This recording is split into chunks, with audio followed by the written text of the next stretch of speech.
Hi, I'm Karen. This video is about how to use TESA to request an amendment of an existing accreditation. For more information about which forms to complete and upload, please refer to our website. So, what happens if you want to request an amendment to an existing accreditation? In the next few minutes, I will impersonate an ACP. I will raise an amendment case in TESA and respond to an RFI.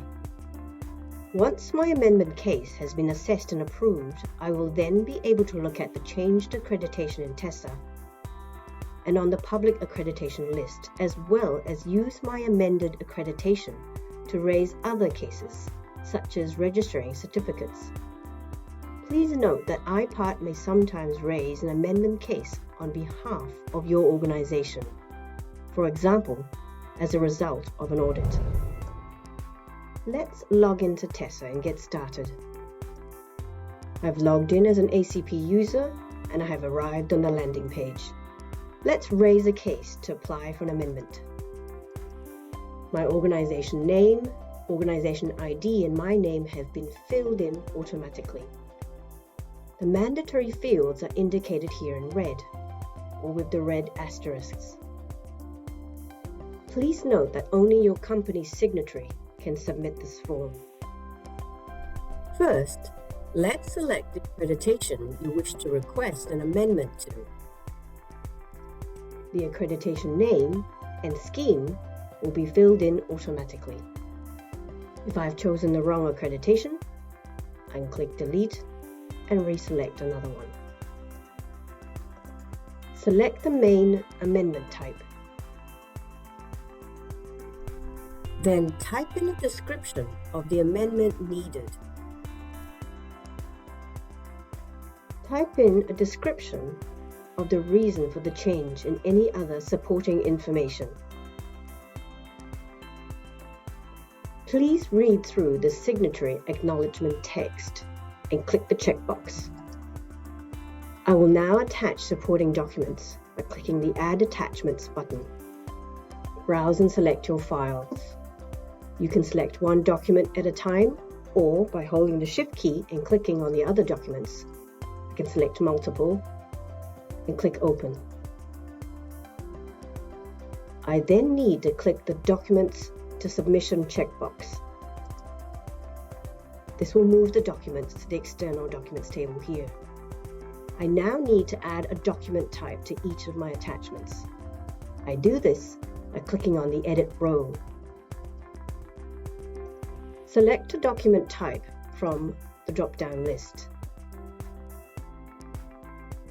I can also type in a document note, and then I click Save. I will have to attach a document type for all attachments. If I need to remove a document, I can click on the Delete, click OK, and then click Commit Document to Submission again. I can then add other attachments by clicking on the Add Attachments button. Now that I've completed all the mandatory fields and attached my documents, I can now submit my case. After the case is submitted, a case number is generated and the state of the case is new. I can see my attachments at the top of the case and also a snapshot of the variables I selected. And if I scroll down to the bottom, I can see any related RFIs attached to this case. There currently are none, since this is a brand new case. At any point in time, I can always go back to My Cases. I can click on Application for Amendment Case category and find my case. I can also type in a keyword search, for example, the case number, and then open up my case. Members of my organization will receive an email notification confirming case submission and will look something like this. What happens next? The case is now awaiting IPART review. Please note that even though an amendment case has been submitted, there will be no changes to your existing accreditation until the amendment case is approved. At this point in time, if IPART need more information, you will receive an email notification request for more information, otherwise known as an RFI. I'm back on the TESA landing page. If I scroll down, I will see my organization's RFIs.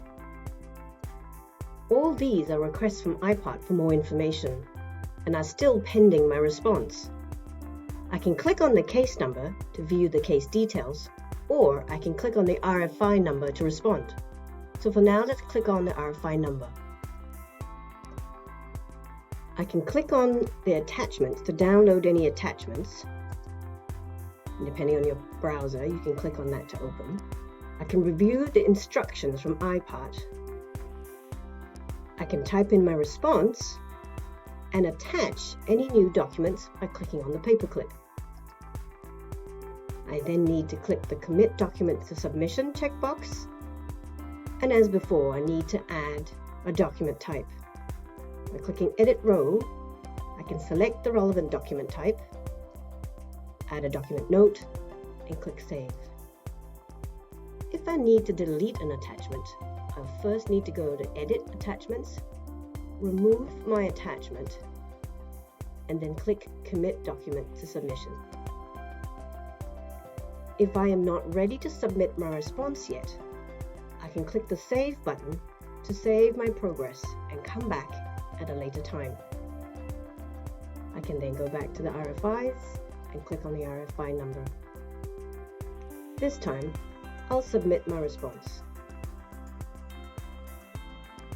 The RFI will then go to IPART for assessment. IPART may issue another RFI if additional information is required. Once the case has been approved, the case date also becomes complete. Members of my ACP organization will receive an email notification of IPART's decision.